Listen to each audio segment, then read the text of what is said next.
We don't have a attitude. ಈ European ಹೆಂಗಸರಿಗೂ ಅಮೆರಿಕದಲ್ಲಿ ಪಾಶ್ಚಾತ್ಯ ದೇಶಗಳಲ್ಲಿರೋ ಹೆಂಗಸರಿಗಿರೋ ಅಂತ ಆಟಿಟ್ಯೂಡ್ ನಮ್ಮಲ್ಲಿ ಇನ್ನೂ ಇಲ್ಲ. Correct. That we even at 80 they can survive on their own ಅನ್ನೋ ಒಂದು ಕಾನ್ಫಿಡೆನ್ಸ್. ಹೌದು. ಕಾನ್ಫಿಡೆನ್ಸ್ ಇದೆ, ಸೊಸೈಟಿ ಫ್ರೀಡಮ್ ಕೊಟ್ಟಿದೆ. ಅದನ್ನ ಅನಿವಾರ್ಯತೆನೋ ಏನೋ ಗೊತ್ತಿಲ್ಲ, but that is how they have opted to live. At least ಈಗ ಒಂದು 100 ವರ್ಷದಿಂದ ಅವ್ರು ಹಾಗೆ ಬದುಕ್ತಾ ಇದ್ದಾರೆ. ಇಲ್ಲಿ ಆಗ್ಲೇ 40 ಆದ್ರೆ end of your career, end of everything Yes. Basically. ಮುಗೀತಿ, ಇನ್ನೊಂದ್ 10 ವರ್ಷ ಇರ್ತೀವಿ ಹೋಗ್ತೀವಿ ಅನ್ನೋ ತರಕ್ಕೆ ಬಂದ್ಬಿಟ್ಟಿದೆ. ಅಂದ್ರೆ ಒಂಥರ ಯುವರ್ ಆಲ್ರೆಡಿ ಟುವರ್ಡ್ಸ್ ರಿಟೈರ್ಮೆಂಟ್ ಅನ್ನೋ ತರ ಹಂಗ್ ಒಂದಿದಾಗತ್ತೆ. But I don't think 40 is too late for women.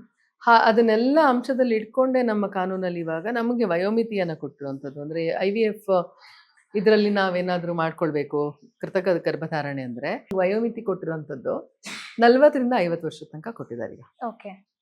Which is ಕಾನೂನುಬದ್ಧವಾಗಿ ಅದನ್ನು IVF ಸೆಂಟರ್ ಅವರು ನಮ್ಗೆ ಮಾಡಬಹುದು. And we can also undergo that ಅಂತ. ಎಸ್. ಆಯ್ತಾ? So if it all they had to think it's too late ಅಂದರೆ ಆಗ ವಯೋಮಿತಿ ಅವರು ಬದಲಾಯಿಸ್ತಾ ಇದ್ರು ಅಂತ ಕಾಣಿಸುತ್ತೆ. ಕರೆಕ್ಟ್.